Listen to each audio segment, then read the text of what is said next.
In this short tutorial, I'm going to talk about gauging the competition. I think that it's important that you understand how much competition that you have involved. That way you can plan out your strategy.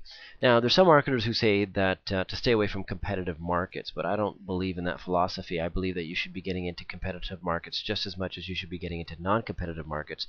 And my rationale for that is that there's a reason why people are in competitive markets, and that's because obviously they're making money. Now, my whole plan with kind of taking you through this traffic brokering journey is to obviously make you a better marketer. And if you understand that you are getting into a competitive market, you just need to be a better marketer in order to get a better bid price, in order to get better positioning, in order to get more traffic.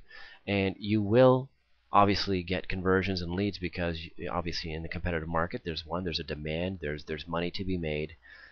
So I mean, as far as finding those variables, they're all there in a competitive market. So by kind of going through the keyword strategies that I'm going to share with you in the course, all the covert strategies such as the regeneration strategy, in order to get even additional back-end commissions in order to bid higher. This will all give you advantages in competitive markets. But one of the things I'm going to do in this tutorial is kind of show you how you can gauge whether a market is competitive or not. Now, if I was to type in the keyword free credit report, I'm just going to change this to a US view.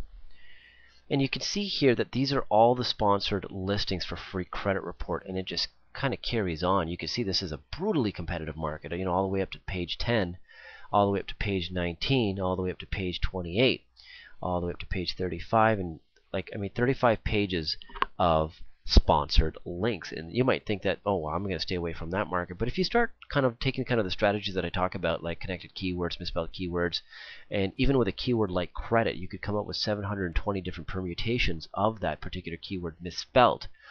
There is potential to get a wave of cheap targeted traffic still, without having to compete head-to-head with guys in this market who are probably bidding anywhere from like $5 to $7 for certain keywords. So keep that in mind when you're trying to gauge the competition.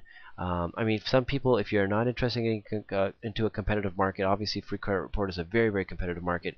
You might want to shy away and maybe go into a competitive market where there's maybe only 15 to 20 listings.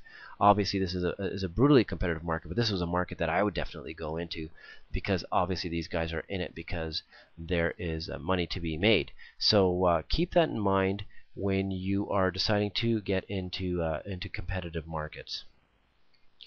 Another great resource to see how competitive a market is, and I wish I could load it up right now, but I don't have it on this computer.